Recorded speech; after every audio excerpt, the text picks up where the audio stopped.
Phone tapping కేసులో ప్రధాన నిందితుడు ఎస్ఐపి మాజీ చీఫ్ ప్రభాకరరావును జూబ్లీహిల్స్ పోలీస్ స్టేషన్లో సిట్ బృందం 4సారి సుదీర్ఘంగా ప్రశ్నించింది.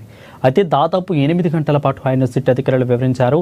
అయితే ఇక ప్రధానంగా టీపీసీసీ అధ్యక్షులు మహేష్ కుమార్ గౌడ్తో పాటు అధికార ప్రతినిధి జైపాల్ రెడ్డి మరికొందరు రాజకీయ నేతలు ఇచ్చిన వాగ్మూలాల ఆధారంగా ప్రభాకరరావును పశ్చిమ మండలం డీసీపీ విజయ్ కుమార్ లోతుగా ప్రశ్నించారు.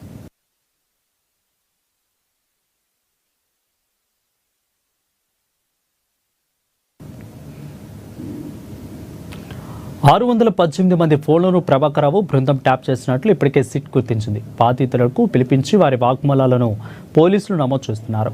ఇక వారిచ్చిన వాగ్మూలాల ఆధారంగా సిట్ అధికారులు ప్రభాకరరావును ప్రశ్నిస్తున్నట్లు సమాచారం.